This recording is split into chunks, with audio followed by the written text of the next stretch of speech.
So it's been quite an adventure since my last video.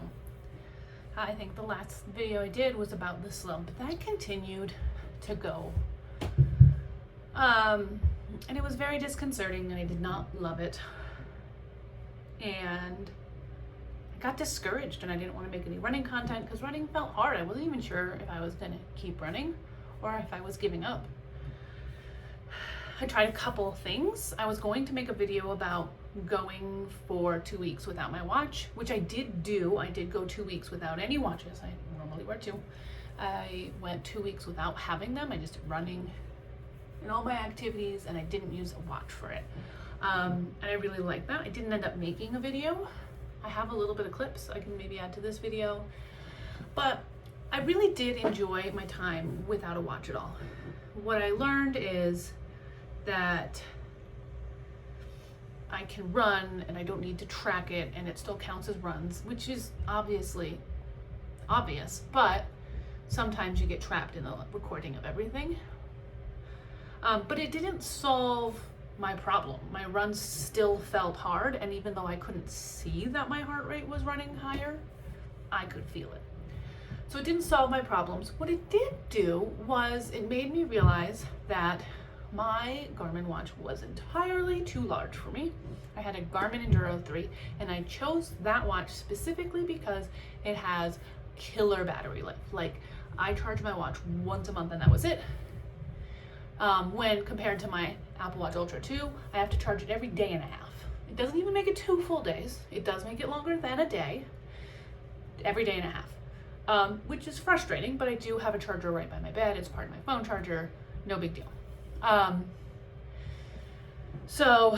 But I realized when I was sleeping, because I sleep with my hands up like this, and having two ginormous watches felt like I was used to it. But when I slept without them, I realized how much I liked not having a whole dinner plate attached to my face when I slept.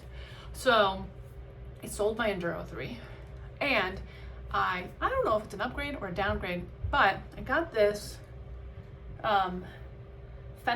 Phoenix 8 and I got the 43 millimeter size. So the Enduro 3 is 51 millimeters and it was ginormous. I can take a picture of the difference. I briefly tried out the Forerunner 570 and I didn't like that one as much. I did like the colors though, but I have a picture of the Enduro 3 with the Forerunner 570. The size difference is amazing. But this Phoenix 8 is a 43 millimeter and it's roughly the same size as that 570, but it is way better for my watch. And I'm not gonna lie to you and say it was entirely about size, but this Pokemon watch face does not work on the Enduro 3. And I love me some Pokemon, and my little Evie is happy right now because I have a lot of energy, but by the end of the day, she starts getting tired and she closes her eyes. So I may have changed my watch so that I could have the Pokemon watch face. But it also makes a lot more sense. What I recognize is that I do get data fatigued, but I do still like the data. I also recognize that Garmin wasn't wrong when it said that I was strained, that I was not doing as well, because I wasn't. I could feel it objectively. It wasn't just about my HRV being only in the 70s instead of in the 90s. It wasn't about my Garmin telling me my heart rate was hitting 156 when I was at a pace that I couldn't usually run in 135, right? It wasn't wrong, I just didn't want to hear it. But I have run a full week now out of this slump. I think I can safely say that I'm out of the slump. It's been a full week where all of my runs have felt exactly how they should feel. My easy runs have felt easy. I've been able to stay in zone 2 easily. My interval training felt great and hard, but it did feel great. My heart rate went to where I expected it to go based on what I was training it to do. Everything feels good. Everything is clicking. My runs feel good. It's been a full week. I think I can safely say that I'm out of this slump.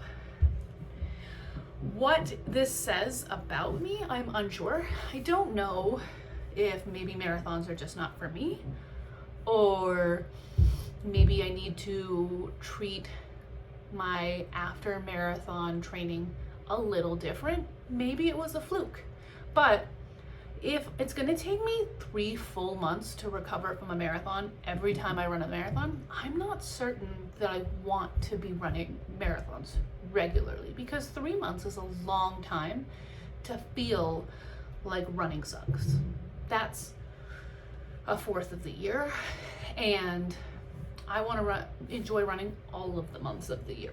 So I do have another marathon coming in October, and I'm going to see what happens after that. And if it follows the same pattern where I'm totally in a funk for 3 whole months afterwards, I'm gonna just say marathons are not for me, and that's okay. Half marathons are a perfectly respectable distance. 5Ks and 10Ks are good. I don't even have to race. Running for running is fun. But I do know that if there's a whole 3-month block where everything feels hard and it doesn't feel fun, I don't know that I'm gonna keep running next time. I almost gave up. So I don't know that I want to follow that pattern. It may have just been because it was my first marathon. It may have been because I got sick. So I ran the marathon, we went to Disney World for 2 weeks afterwards. It felt fine then. I came home and I started my new reduced training block, but where I was gonna work on speed but lower mileage. And I got a head cold. It was a very minor head cold, but it took me out for a while. And maybe that head cold wouldn't normally take me out, but it did because I just did a marathon. Maybe the marathon wouldn't have taken me out if I hadn't also gotten a cold, but it just sort of like spiraled from there. I got the head cold, and then just as I was starting to recover, I got a stomach bug, and then I recovered from that. I also had some other things going on, but and I don't know if it's just a perfect storm of stuff or if that's just how my body reacts after running a marathon. So we'll find out in October, I guess November and December as well, what happens and if this is a pattern or if it was a one-time thing. And then we'll go from there what the remainder of my running might look like. But for now, my plan is all systems go. I'm gonna run a marathon in October and see what happens. I'm already registered for it, so why not? Currently, I am just doing regular base training. My runs are about somewhere between 3 to 5 miles. My long runs are about 8 to 9 miles. No big deal. I am doing a speed session per week. I'm toying with the idea of doing an interval type session, but on a bike, so that my legs get a rest, but my heart can still get the workout. I don't know. I have to think about that. I'm going to keep my mileage fairly low, maybe about 25 miles a week, because we are finishing up our annual passes at Disney World in May and the first week of June. So we're going to be doing a ton of walking. So I'm probably only going to be running 3 to 4 miles a day on those days we're going there, because I'm going to get plenty of steps at Disney World. And then I'll keep my long runs around 8 miles. When I get back from Disney in June, that's when I'll start adding some more mileage and whatnot, so that when my official training block for my marathon starts in August, like the first week of August, I will be starting from a better mileage position for my marathon training block. So that's the plan for now. I'm still hoping to do my next marathon faster than the last, but who knows what's going to happen. We'll see.